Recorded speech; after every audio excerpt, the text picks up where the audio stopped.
Dando continuidade na nossa ficha de anamnese, a gente vai avaliar, né, junto ao paciente, se ele já fez uso de algum ácido, qual foi esse ácido, qual foi o resultado, o que aconteceu com a pele, se ela ficou muito ressecada, se reagiu bem, ou se o paciente faz uso da chamada hidroquinona. É um produto, né, é um ativo muito comum utilizado pelos clientes, né, porém é um ativo que pode provocar o chamado efeito rebote, porque num primeiro momento ela reduz a produção melanocitária, né, reduzindo também a produção de melanina por consequência, né? Logo a gente tem uma tendência a reduzir aquela mancha, aquele melasma, aquela hipercromia que está muito evidente. Porém, quando a gente interrompe o tratamento com a hidroquinona, a possibilidade de um efeito rebote ela é significativa, né? Porque aí o melanócito ele retoma a sua produção melanocitária padrão, digamos assim, e aí a gente corre o risco de um efeito rebote e até mesmo de piorar, né, aquele quadro, aquela situação de hipercromia que a gente tinha anteriormente. Então é muito importante conhecer essa realidade. Se faz algum tratamento médico, estético médico, como por exemplo alguma cirurgia, algumas pessoas na região da face, elas fazem blefaroplastia, que é a cirurgia para a pálpebra caída. Outras pessoas fazem aplicações com preenchedores, né, com bioestimuladores. Outras pessoas fazem também colocação de fios, passam às vezes por algumas cirurgias para lifting. Então isso tudo é muito importante a gente saber, a gente conhecer, até para a gente dosar, né, o nosso tato, né, o contato da nossa mão na pele do nosso paciente durante a limpeza de pele. Se tem algum problema cardíaco, e qual seria esse problema cardíaco, se tem algum antecedente oncológico e se sim, qual seria, se a pessoa estiver em tratamento oncológico, se ela estiver em algum tratamento para combate ao câncer, a gente não vai poder realizar a limpeza de pele, tá? A gente precisa aguardar e de preferência solicitar a autorização do médico para poder fazer essa limpeza de pele. Como está o ciclo menstrual, se ele é regular, se não é, por quê? Porque a gente tem algumas acnes, principalmente na região de queixo, né, região mentoniana, que elas estão relacionadas a questões hormonais, né? E alguns desses hormônios são os nossos hormônios produzidos nos nossos ovários. Então, pode ser que ela esteja naquele momento com uma incidência maior de acne, até por conta dessa questão do ciclo menstrual. Se faz uso de algum método anticoncepcional ou se parou, né? A gente também sabe que alguns anticoncepcionais, quando você interrompe o uso, você tem uma incidência maior de acne. Outros anticoncepcionais, eles também podem provocar hiperpigmentação, então isso tudo a gente precisa conhecer e saber em termos de tratamento facial. Se faz o uso do filtro solar, né, o filtro de proteção solar, qual seria esse fator de proteção, se é um filtro que protege contra a radiação UVA, UVB, se ele tem ativo antipoluição, se ele faz fotoproteção biológica, quantas vezes aplica por dia, se sabe aplicar corretamente. É sempre bom a gente pedir a paciente para ela aplicar na nossa frente para a gente ver se ela está aplicando direitinho e aí fazer a orientação correta. Se ela utiliza diariamente produtos para o cuidado da pele, como por exemplo um sabonete adequado para a pele dela, um tônico, um hidratante, uma vitamina C, um ativo rejuvenescedor, o próprio filtro solar, que são os produtos que a gente chama de produtos de uso home care, né?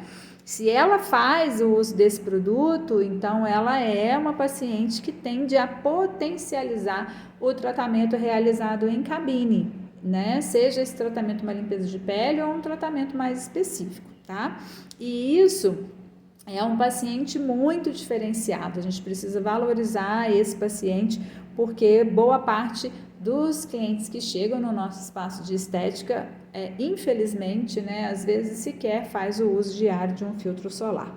Se a pessoa tem diabetes e aí No caso de diabetes, eu cheguei até a comentar anteriormente no vídeo, a gente precisa tomar muito cuidado, porque esse paciente, ele é um paciente que tem o processo de cicatrização comprometido pelo excesso de açúcar no sangue, né? A chamada glicemia alta. Então, a gente tem que ter muito cuidado no uso, por exemplo, de agulhinhas de insulina para poder fazer extração de milho, né? Pequenas lesões que podem acontecer na hora da extração. Se for fazer a associação, por exemplo, de um dermaplane na hora da preparação da pele para limpeza de pele, muito, muito, muito cuidado para não haver nem pequenos cortes nessa pele, né? No caso do dermaplane, a gente já tem que ter muito cuidado, mas às vezes o paciente pode mexer na máquina e aí sem querer você fazer, né, um pequeno corte ali na região em que você está fazendo a aplicação do dermaplane. Então é muito importante ter conhecimento disso, além da questão da cicatrização. A gente já sabe hoje que o excesso de açúcar ele leva ao que a gente chama de glicação, né? Então há aí um prejuízo e um comprometimento das fibras de colágeno e elastina em função dessa glicação. Então, se é um paciente com esse açúcar alto, né, e se é um açúcar alto por uso, né, consumo de muito açúcar, a gente tem aí o problema de glicação, comprometimento das fibras de colágeno e elastina, surgimento de linhas e rugas. Então a gente precisa fazer a associação também de ativos antioxidantes e a partir da limpeza de pele, inclusive trabalhar em outros tratamentos para estímulo de produção de colágeno. Se a nossa paciente possui alguma prótese dentária, e aí dependendo, né, pode acontecer na hora de você fazer a extração, nessa região do orbicular da boca, se a pessoa tiver comedão nessa área, a gente precisa tomar mais cuidado. Se ela é uma pessoa que se queima muito facilmente exposta ao sol, né? Até para a gente fazer a orientação correta do filtro solar, às vezes não vai ser suficiente o fator de proteção 8 que ela está usando, ou o fator de proteção 30 que ela está usando. É provável que ela precise aumentar esse fator de proteção para uns 50, uns 60, então isso tudo a gente precisa saber, né? Se ela sente a pele quente ou avermelhada, mesmo quando ela não está exposta ao sol, né? Então há uma probabilidade de você ter um estímulo, por exemplo, em situações de aquecimento, né? Então se aproximou do fogão para cozinhar.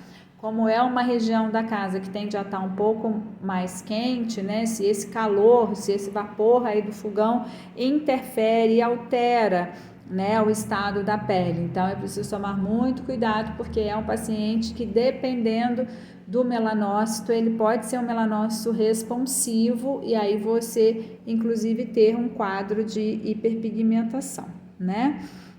Se sente que a hipercromia, no caso a mancha, ela escurece eventualmente, mesmo sem exposição solar, que seria, por exemplo, um caso desse de alta temperatura.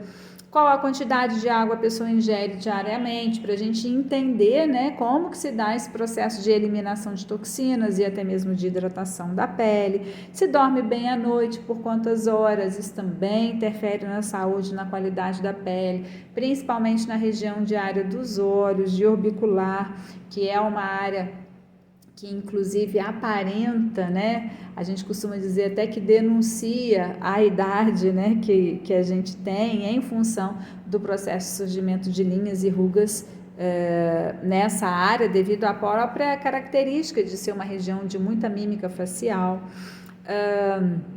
Pedir para a pessoa relatar, né, a percepção com o último tratamento estético que ela teve, principalmente se foi para a realização de manchas, o que deu certo, o que deu errado, qual foi a contribuição dela nesse processo, há quanto tempo ela apresenta manchas, como que elas surgiram, se tem algum problema hormonal, porque hoje a gente já sabe também que a hipercromia ela pode ter relação, né, como eu disse anteriormente, com fatores hormonais, se tem algum problema emocional, né, e aí por consequência se faz uso de algum antidepressivo, Normalmente eles têm corticoide na formulação e isso também interfere na saúde, na qualidade da pele.